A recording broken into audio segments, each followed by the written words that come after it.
الحمد لله نحمده ونستعينه ونستغفره ونؤمن به ونتوكل عليه ونعوذ بالله من شرور أنفسنا ومن سيئات أعمالنا من يهده الله فلا مضل له ومن يضلله فلا هادي له وأشهد أن لا إله إلا الله وحده لا شريك له وأشهد أن سيدنا وسندنا ونبينا ومولانا محمدا عبده ورسوله صلى الله تعالى عليه وعلى آله وأصحابه وبارك وسلم تسليما كثيرا أما بعد فأعوذ بالله من الشيطان الرجيم بسم الله الرحمن الرحيم والعصر إن الإنسان لفي خسر إلا الذين آمنوا وعملوا الصالحات وتواصوا بالحق وتواصوا بالصبر صدق الله العظيم. حاضرین محترم، قرآن مجید کی یہ مختصر سی صورت ہے جس کی تلاوت کی گئی ہے. گزشتہ جمعہ بھی میں نے اس کی تلاوت کی تھی اور اس سے متعلق کچھ باتیں کہی گئی تھیں. اللہ رب العزت نے اس صورت مبارکہ میں زمانے کی قسم کھاتے ہوئے یہ بات فرمائی ہے کہ سارے کے سارے انسان خسارے میں ہیں، نقصان میں ہیں، ٹوٹے میں ہیں.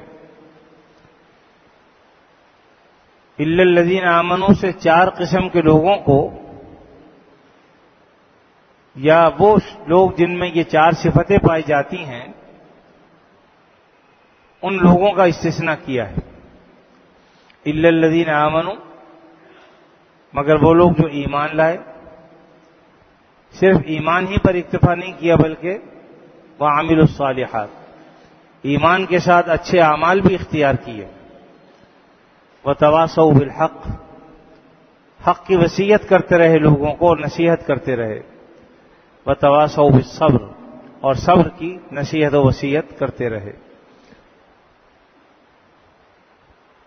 مطلب ایمان کے بعد جن لوگوں نے اعمال صالحہ اور تواصوا بالحق و تواصوا بالصبر کو اختیار کیا تو وہ لوگ تو اس نقصان میں داخل نہیں ہیں، ان کا استثناء کر دیا گیا ہے. اس کے علاوہ جتنے لوگ ہیں وہ سب کے سب خسارے اور نقصان میں ہیں. آج ہم اپنا جائزہ لیں کہ ہم جن کا استثناء کیا گیا ہے کہ ہم ان میں داخل ہیں یا نہیں. ایمان کے حد تک تو بات ٹھیک ہے کہ الا الذین آمنوا کہہ کر ہم ایمان لے آئے، لیکن اس کے بعد اعمال صالحہ، پھر امر بالمعروف نہی عن المنکر. کتنے لوگ ہیں جو اس فریضے کو صحیح طریقے پر انجام دیتے ہیں. گزشتہ جمعہ میں نے البتہ یہ بات عرض کی تھی کہ نبی کریم صلی اللہ علیہ وسلم کی حدیث کی روشنی میں، جس میں آپ صلی اللہ علیہ وسلم نے فرمایا کہ من رأى منکم منکرا فلیغیرہ بیدہ، کہ جو کوئی آدمی کسی برائی کو دیکھے تو اسے چاہیے کہ ہاتھ سے بدل دے، اور اگر اس کی استطاعت نہیں رکھتا تو زبان سے بدل دے، اور اس کی بھی استطاعت نہیں رکھتا تو دل سے بدل دے. تو پہلا جو درجہ ہے وہ یقیناً ہم میں مفقود ہے، طاقت سے بدلنے کا، کیونکہ اس کی استطاعت ہم میں نہیں. استطاعت کا مطلب یہ نہیں ہے کہ آپ میں طاقت نہیں ہے، طاقت تو ہے. دو چار آدمی جا کر ایک کام کر بھی سکتے ہیں، لیکن اس کے بعد جو فتنہ پیدا ہوگا وہ کہیں زیادہ ہوگا. نہ صرف خود بلکہ جن لوگوں کو اپنے ساتھ ملایا ہے ان کو بھی مصیبت میں ڈالے گا. اس لیے یہ بات استطاعت سے خارج سمجھی جائے گی، کیونکہ مقصد یہ ہے کہ دین کی بات اس طریقے سے کہی جائے کہ جو فتنے میں مبتلا نہ ہو کوئی. اور اگر اس طاقت، ہاتھ کی قوت اور طاقت نہیں ہے تو پھر دوسرا درجہ بتایا گیا کہ زبان سے. اب میں نے یہ بات عرض کی تھی کہ زبان تو ہر ایک کے پاس ہے اور بولنے کی قوت بھی اس میں موجود ہے. تو یہ کہنا کہ بھئی استطاعت نہیں ہے، یہ بات سمجھ میں نہیں آتی. ہم میں سے تقریباً ہر آدمی ہی کسی کو کچھ بھی کہہ سکتا ہے، یہ قوت و استطاعت تو اس میں موجود ہے. لیکن یہاں پر بھی استطاعت کے معنی سمجھنے چاہیے کہ استطاعت کے مطلب اور معنی کیا ہے. اس میں تو کوئی شک نہیں کہ ہر شخص کہنے کی قوت رکھتا ہے، قدرت رکھتا ہے، لیکن اس کہنے کے نتیجے میں جو فتنہ پیدا ہوگا اس سے بچنا چاہیے.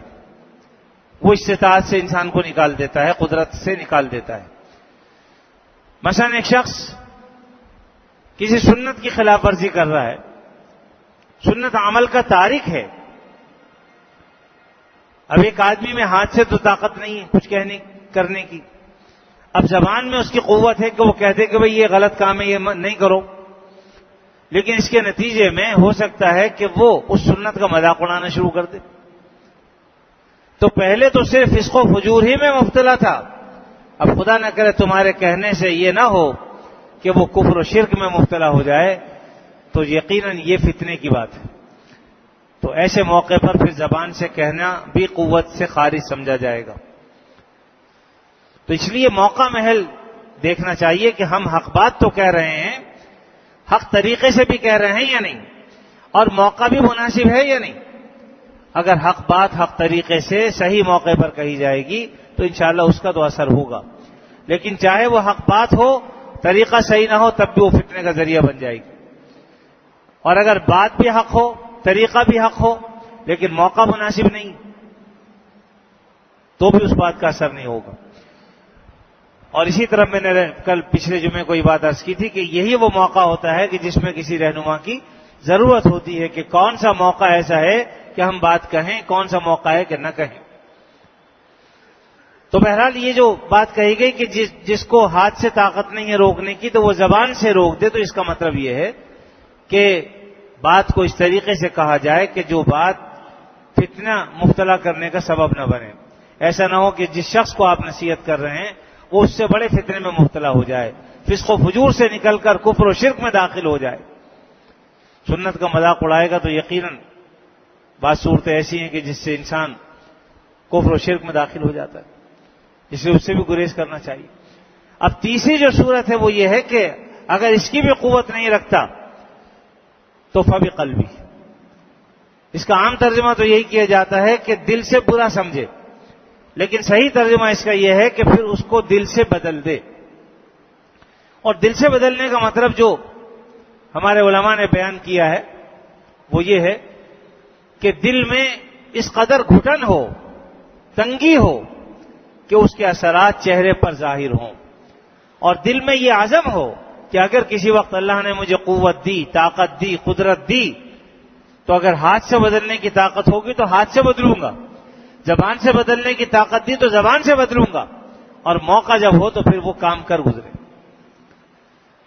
یعنی دل میں اس قدر اس کے بے چینی ہو، تنگی ہو. اور اصل یہی وہ چیز ہے کہ دل میں ہم بے چینی پیدا کریں. اگر ہم میں سے ہر ایک شخص دل میں بے چینی پیدا کرے گا تو انشاءاللہ کچھ نہ کچھ ہو جائے گا. ہمارے دل میں مسئلہ یہ ہے کہ بے چینی پیدا نہیں ہوتی. اور میں نے گزشتہ جو میں یہ بات عرض کی تھی کہ بے چین ہونے کا مطلب یہ ہے کہ اگر ایک آدمی کو بھوک لگی ہے، بے چینی ہے اس کے پیٹ میں، تو جب تک کھا نہیں لے گا چین نہیں آ سکتا. اسی طریقے کی بے چینی جب تک دین کے بارے میں ہمارے دل میں پیدا نہ ہو جائے کہ جب تک ہم غلط بات کو صحیح نہ کہہ دیں، کر دیں، اس وقت تک ہمیں چین نہ آئے. نبی کریم صلی اللہ علیہ وسلم کو یہی بے چینی عطا کی گئی تھی. آپ نے 3 سال ایسے مکے میں گزارے کہ جس میں آپ کو کچھ کہنے کی بھی اجازت نہیں تھی، کچھ کرنے کی بھی اجازت نہیں تھی، بس خاموشی سے آپ دیکھتے رہتے تھے. غار حرا میں جا کے عبادت کرتے تھے. اور اس کے بعد پھر جب اجازت ملی تو آپ صلی اللہ علیہ وسلم نے پھر وہ کر دکھایا کہ وہ معاشرہ جو صرف فسق و فجور میں مبتلا نہیں تھا بلکہ کفر و شرک کی اندھیریوں میں ڈوبا ہوا تھا. خود کعبۃ اللہ کے اندر 360 بت تو وہاں تھے، اور ہر دل میں انسان کے دل بت بیٹھا ہوا تھا. لیکن آپ صلی اللہ علیہ وسلم کی وہ بے چینی کام آئی، اور آہستہ آہستہ ایسے لوگ پیدا ہو گئے، ایسے قبائل کہ تمام کے تمام وہ مسلمان ہو گئے. اور آج ہم ان کی اقتدا کو اپنے لیے باعث شرف سمجھتے ہیں اور اپنی سعادت سمجھتے ہیں کہ ہم ان کی اقتدا کریں.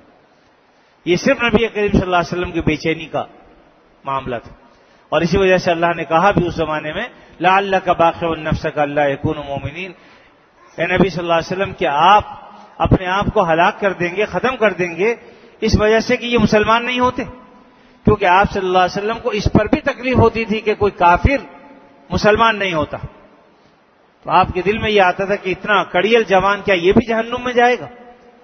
اس سے آپ کے دل میں گھٹن پیدا ہوتی تھی، بے چینی پیدا ہوتی تھی۔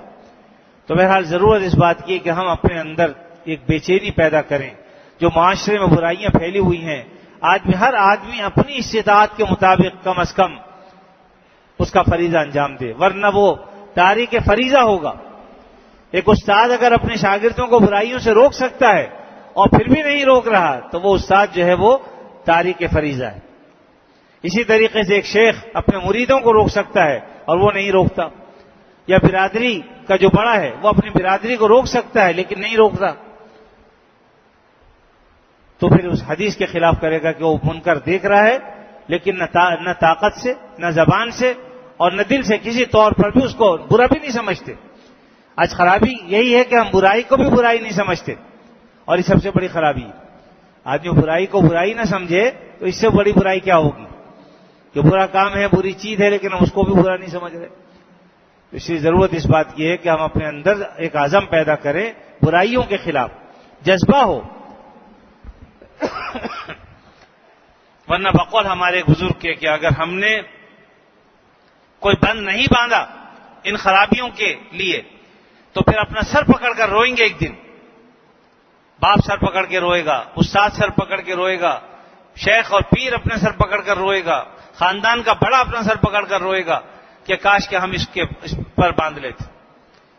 آج وہ معاملات آ گئے کہ آج لوگ جو ہے وہ خرابیوں کو کہتے ہیں کہ جو ہماری ثقافت، ناچ گانا ہو رہا ہو تو اس کو وہ برائی نہیں سمجھتے بلکہ کہتے ہیں کہ جو ہماری ثقافت کے نام پر اس کو جائز قرار دے دیتے ہیں۔ یاد رکھیے کہ اگر کوئی شخص اپنی ذمہ داری سے عہدہ برا نہیں ہوتا، سبکدوش نہیں ہوتا اپنا کام کر کے، تو قیامت کے دن بہرحال وہ مسئول ہوگا۔ قیامت کے دن اللہ رب العزت نے آپ صلی اللہ علیہ وسلم کے ذریعے سے ہمیں یہی پیغام دیا ہے، اور آپ صلی اللہ علیہ وسلم فرمایا کہ کلکم راعٍ وکلکم مسئول عن رعیتہ، تم میں سے ہر ایک آدمی راعی ہے اور اس کی رعایا کے بارے میں سوال ہوگا۔ اب جس کا حلقہ جہاں تک ہے کم از کم اس تک تو وہ مسئول ہے۔ ہماری استطاعت جہاں تک ہے، بہت سی خرابیاں ہیں ہم دور نہیں کر سکتے۔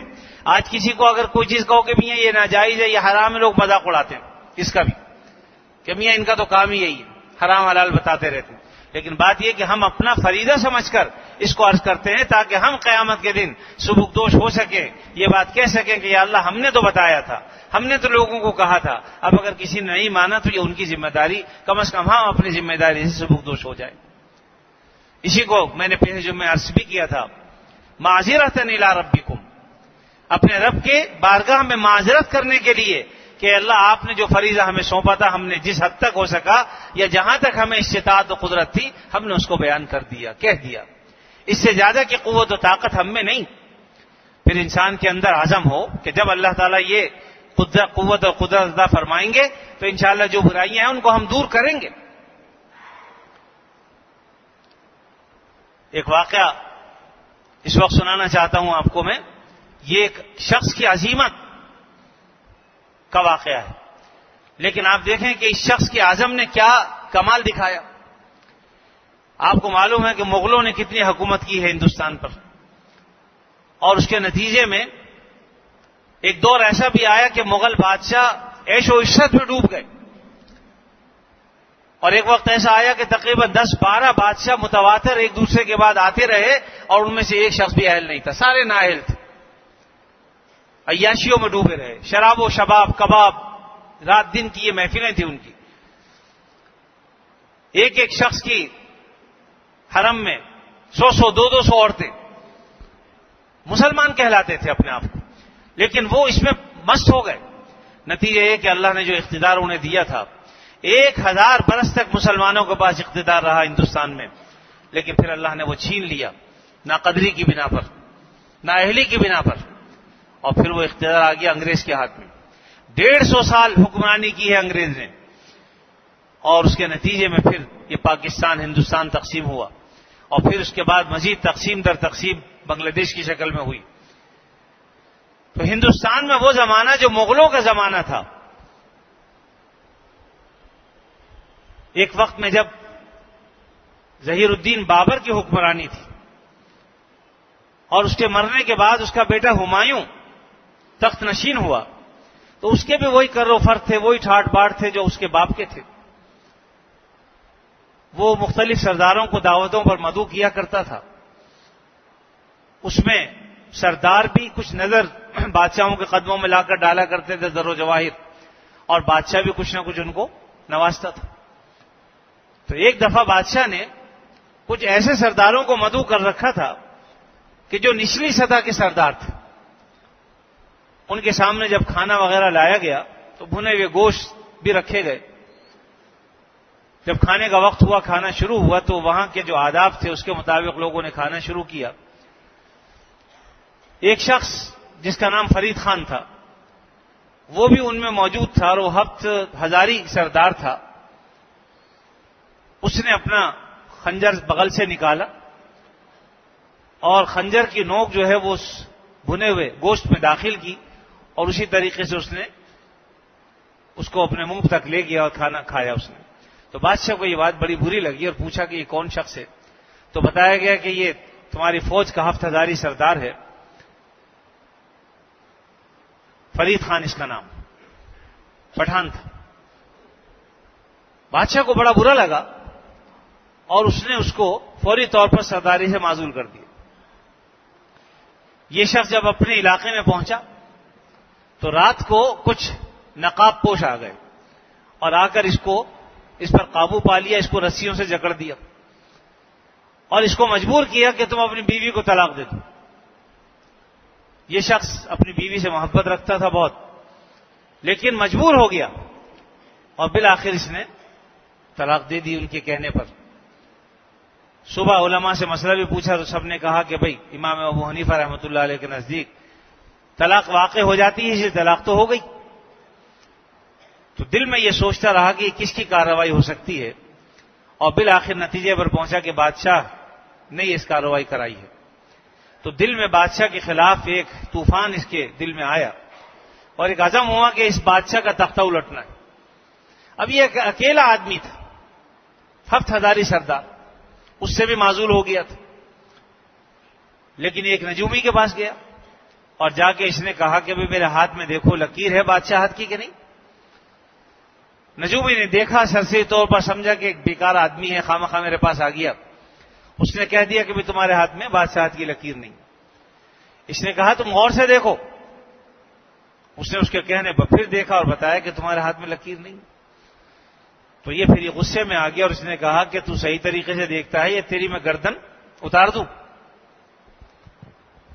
تو وہ ڈر گیا، اور اس نے اب ذرا انہماک سے دیکھا، اور بالآخر اسی نتیجے پر پہنچا کہ تیرے ہاتھ میں بادشاہت کی لکیر نہیں۔ تو اس نے کہا کہ اب میں تجھے دکھاؤں گا کہ بادشاہ بن کر ہندوستان کا بادشاہ بنتا ہوں کہ نہیں۔ مجھے تم پر کوئی اعتماد نہیں، لیکن ویسے ہی میں جانچنے کے لیے تجھے آ گیا تھا۔ البتہ تو یہ پھر اس نے کہا کہ میں تجھے کیسے کہہ دوں جب لکیر نہیں ہے؟ مجھے جو میرا علم ہے یہ بتا رہا ہے کہ تو بادشاہ نہیں بنے گا، لہذا میں نے وہ کہہ دیا۔ تو اس نے پوچھا کہ بتا کہ لکیر ہے کون سی بادشاہت کی؟ اس نے بتایا کہ جو لکیر ادھر جا رہی ہے، اگر ادھر جاتی تو بادشاہ بن سکتا تھا۔ اس نے اپنے خنجر کی نوک سے لکیر بنائی اور کہا کہ میں بادشاہ بنوں گا ایک دن۔ اس نے جب اس کا یہ عزم دیکھا تو وہ ڈر کے بھاگ گیا، اور اس نے کہا کہ بھئی لکیر تو تیرے ہاتھوں میں نہیں ہے، لیکن ہاں تیرا عزم تجھے ایک دن بادشاہ بنا دے گا۔ جو عزم تیرے اندر ہے یہ جذبہ تجھے ایک دن بادشاہ بنا دے گا لازمی طور پر۔ اور ہوا بھی ایسے ہی کہ بالآخر یہ شخص ہندوستان کا بادشاہ بنا، اور 5 سال اس نے حکومت کی۔ اس طرح سے حکومت کی کہ اس کے دور میں کوئی قتل نہیں ہوا، کسی کے ساتھ زیادتی نہیں ہوئی، کوئی ڈاکہ نہیں پڑا۔ اس نے ان لوگوں کو جو برائی کے منبع و مرکز تھے، چونکہ یہ نچلی سطح سے وہ آدمی اٹھا تھا اور اس کو پتا تھا کہ کہاں کہاں مراکز ہے، خرابیوں کی جڑیں کہاں پر ہیں، اس نے انہی لوگوں کو کہا کہ خبردار اگر ایک بھی قتل ہوا، کسی کے ساتھ زیادتی ہوئی اور کسی کی عزت لوٹی گئی، کسی کا مال لوٹا، تو تمہیں سر عام میں قتل کرا دوں گا۔ اور اس کا عزم پختہ تھا، دل میں پکا ارادہ تھا کہ ایسا ہی کروں گا جو میں کہہ رہا ہوں، تو کسی شخص کو قتل کرنے کی نوبت نہیں آئی اور پورے ہندوستان میں امن و امان قائم ہو گیا. اور اس فرید خان نامی شخص نے کابل سے لے کے پورے بر صغیر میں ایسا جال بچھایا شاہراہوں کا کہ آج بھی ہم ان شاہراہوں کے محتاج ہیں. اور تاریخ میں اس شخص کا نام شیر شاہ سوری، جس کو سب لوگ جانتے ہیں. تو یہ ایک تاریخی حقیقت ہے جو میں نے عرض کی ہے. ایک شخص کے عزم نے وہ کارنامہ انجام دے دیا کہ ایک شخص نے عزم کیا کہ برائی کے خلاف میں لڑوں گا اور مجھے اللہ نے طاقت دی تو میں یہ کام کر کے دکھاؤں گا. اس نے اپنے عزم کے مطابق وہ کام کر کے دکھایا اور ان لوگوں کو مسئول بنا دیا کہ اگر یہاں پر آج ہمارے یہاں معاملہ یہ ہے کہ ہم دودھ پر بلے کو بٹھاتے ہیں کہ بھئی تو رکھوالی کریو. بلہ کیا رکھوالی کرے گا، اس کا کام تو دودھ پینا ہی ہے. آج ہمارا معاملہ یہی ہے. اسی وجہ سے ہم باوجود اس کے کہ ہمارے اندر ایک تو عزم کی کمی ہے اور بالفرض اگر عزم ہے بھی تو وہ عزم ہمارا کام نہیں دیتا. اس لیے میرے عزیزو بات یہ ہے کہ اگر انسان کے دل کے اندر بے چینی ہو، دل میں عزم ہو، ارادہ ہو، تو کم از کم ایک تو برائی کو برائی سمجھے گا. سب سے پہلی چیز تو یہ. تو برائی کو برائی سمجھو. اگر برائی کا برائی سمجھنا بھی چھوڑ دیا اور ہم نے اس سے صلح کر لی، سمجھوتا کر لیا، تو آج آپ دیکھ رہے ہیں کہ برائی بڑھتی چلی جا رہی، خرابیاں بڑھتی چلی جا رہی ہیں. لیکن ہر شخص آج پریشان، قاتلوں سے پریشان، بدتخوروں سے پریشان، لٹیروں سے پریشان، دکاندار پریشان، تاجر پریشان، بیچارہ جو اپنا کاروبار کر رہا ہے وہ بھی پریشان. تو ہمارے پاس یہاں لوگ آتے رہتے ہیں، کیا کریں؟ کوئی ملک کو چھوڑنا چاہ رہا ہے، کوئی یہاں سے جانا چاہ رہا ہے، کیا کریں کیا نہ کریں. لیکن بات وہی ہے کہ کچھ لوگ تو چلے جائیں گے، لیکن سب لوگ تو اس قابل نہیں ہے کہ وہ ملک چھوڑ کے چلے جائیں. اس لیے ہماری اب ذمہ داری یہ ہے کہ ہم کم از کم ایک تو اپنے دل میں بے چینی پیدا کریں اور عزم کریں اس کا کہ ہم برائی کے خلاف جہاد کریں گے. اور اس کی ابتدا اپنے گھروں سے کریں. خرابیاں جو ہمارے گھروں میں پیدا ہو چکی ہیں ان خرابیوں کے خلاف جہاد کریں، ورنہ ایک دن آئے گا کہ ہم اپنا سر پکڑ کر روئیں گے. ہمارے گھروں میں، برادریوں میں، خاندانوں میں آج وہ برائیاں ہیں کہ بعض لوگ ایسے ہیں ان برائیوں کو ختم کر سکتے ہیں لیکن وہ اپنے عزم کو کام میں نہیں لاتے، ان برائیوں کو ختم نہیں کرتے، بلکہ اس برائی کا وہ خود حصہ بن جاتے ہیں، جس کے نتیجے میں آج برائی پھیلتی چلی جا رہی. گھروں سے نکل کر باہر اور پھر پورے ملک کے اندر وہ برائیاں آج پھیل رہی ہیں. آج وہ نتیجہ ہے کہ آج کوئی آدمی صحیح معنی میں حق بات کہہ بھی نہیں سکتا اور اسے یہ ڈر ہوتا ہے کہ اگر میں نے حق بات کہہ دی تو میری زبان کھینچ لے گا، کوئی سر قلم کر دے گا. آج یہ ڈر خوف ہر شخص کو ہے. اس لیے میرا عزیزو ضروری ہے کہ ہم کم از کم برائی کے خلاف تو جہاد کریں، اپنے دل میں عزم پیدا کریں کہ آپ صلی اللہ علیہ وسلم نے جو فرمایا کہ من رأى منکم منکرا فلیغیرہ بیدی فإن لم یستطع فبلسانی فإن لم یستطع فبقلبی. تو کم سے کم آخری جو درجہ ہے وذالک اضعف الایمان جس کو کہا ہے، کمزور ترین ایمان کا درجہ یہ ہے کہ ہم کم از کم اپنے دل سے اس برائی کو بدلیں. اور دل سے برائی کو بدلنے کا مطلب یہی ہے کہ کم از کم ہمارے اندر اس برائی کے خلاف اتنی گھٹن ہو، اتنا ضیق ہو، اتنی تنگی ہو کہ اس کے اثرات ہمارے چہرے پر آئیں اور ہمارے دل میں یہ ہو کہ جب اللہ ہمیں طاقت دے گا ہم اس کے خلاف ضرور کریں گے. تو کم سے کم درجے پر تو عمل کر کے دکھایا آدمی. اللہ تعالیٰ اپنے فضل و کرم سے ہمیں احوال اصلاح کی توفیق عطا فرمائے، ہماری جو خرابیاں ہیں ان کو دور فرما دیں. اللہ نے توفیق دی تو انشاءاللہ آئندہ جو میں کچھ بات عرض کروں گا اللہ تعالیٰ مجھے بھی، آپ کو اور تمام مسلمانوں کو اعمال صالحہ کی بھی توفیق عطا فرمائے. اور وتواصوا بالحق وتواصوا بالصبر کا جو حکم ہے اللہ تعالیٰ اس پر ہمیں عمل کی توفیق عطا فرمائے. وآخر دعوانا الحمدللہ رب العالمین.